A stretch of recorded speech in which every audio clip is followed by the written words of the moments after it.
দাঁড়াতে না পারলে অন্তত আল্লাহ পয়গম্বর নিজে যেভাবে বসেছিলেন সেই জায়গা থেকে সরে গিয়ে আমাকে বসার জায়গা করে দিয়েছেন। আলী ইবনে হাতেম রাদিয়াল্লাহু আনহু তিনি ইসলাম গ্রহণ করবার আগে খ্রিস্ট ধর্মের অনুসারী ছিলেন। খ্রিস্ট ধর্মের অনুসারী ছিলেন, শুধু সাধারণ অনুসারী না, তিনি খ্রিস্টানদের একজন পণ্ডিত ব্যক্তি ছিলেন, শিক্ষিত মানুষ ছিলেন এবং তিনি তার গোত্রের প্রধান ব্যক্তি ছিলেন, গোত্র প্রধান সর্দার ছিলেন। যখন তার গোত্র সহ তারা ইসলাম গ্রহণ করলেন কোন এক ঘটনার প্রেক্ষিতে, ইসলাম গ্রহণ করার পরে একদিন হযরত আলী ইবনে হাতেম রাদিয়াল্লাহু তাআলা আনহু নবীজির কাছে এসে একটা প্রশ্ন করলেন, বিনীত প্রশ্ন। তিনি বললেন যে ইয়া রাসূলুল্লাহ, আমাদের ধর্মগ্রন্থ কোরআনে পাকের মধ্যে খ্রিস্ট জাতি সম্পর্কে একটা অভিযোগ করা হয়েছে। আমি নিজে যেহেতু খ্রিস্টান ছিলাম, সাধারণ খ্রিস্টান না, একজন শিক্ষিত পণ্ডিত, একজন জানাশোনা খ্রিস্টান ছিলাম, খ্রিস্টান ধর্মের এলেম কালাম আমার আছে।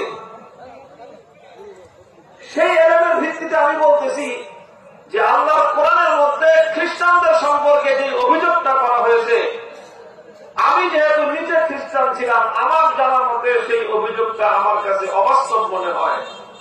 এটা তো খ্রিস্টানদের মধ্যে যেই দোষটা নাই, এমন একটা দোষ, এমন একটা অভিযোগ খ্রিস্টানদের সম্পর্কে কোরআনের মধ্যে বলা হয়েছে। আলী ইবনে হাতেম রাদিয়াল্লাহু তাআলা আনহু সাধারণ কোন মানুষ না, শিক্ষিত একজন মানুষ। এই কারণে আল্লাহর রাসূল বলেন, আসহাবি কান্নুজুম, আমার সাহাবীরা সবাই তারকার মতো। हम फख्र से कहते हैं हमारे है सहाबा, वल्लाह हमें जान से प्यारे है साहब। যে মজলিসে কোরআনের কথা আলোচনা হয়, আল্লাহর দ্বীনের কথা আলোচনা হয়েছে, দেশের বরেণ্য উলামায়ে কেরাম আপনাদের মাঝে তাশরীফ এনেছেন এবং গুরুত্বপূর্ণ নসিহত আপনাদের সম্মুখে পেশ করেছেন। এতক্ষণ পর্যন্ত তোমার দুনিয়ার জীবনে রব হিসেবে তুমি কাকে মেনেছিলে? একটা সম্পর্ক আছে না নাই? আপনি দুনিয়াতে আসার আগ দিয়ে আল্লাহ পাক তোমাকে সবক পড়ায় দিলেন, শিক্ষা দিলেন, খবরদার দুনিয়ার রং তামাশায়, দুনিয়ার নানা রকমের ব্যস্ততায়, দুনিয়ার বিভিন্ন ধরনের গৌরব ধারায়, দুনিয়ার বিভিন্ন ধরনের প্রভাব প্রতিপত্তিতে, দুনিয়ার বিভিন্ন ধরনের ঝুট ঝামেলায় পড়ে আল্লাহকে রব হিসেবে মানতে যেন ভুলে না যাও।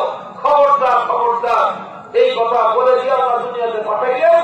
দুনিয়া থেকে যাওয়ার প্রথম মুহূর্তে আমার আল্লাহ পাকের পক্ষ থেকে প্রশ্ন করা হবে, বড় ওই যে তোমাকে আপনার বলে দিয়েছিলেন রব হলেন আল্লাহ, সেই কথাটা তোমার দুনিয়ার জীবনে মনে ছিল তো?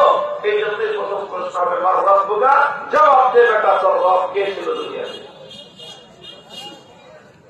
বক্তারা হাজিরিন, অনেকে মনে করতে পারেন যে ব্যাপারটা সহজ, বলে দিব রব্বি আল্লাহ, বলে দিব রব্বি আল্লাহ, আমার রব আল্লাহ, আমাদের রব ছিলেন আল্লাহ।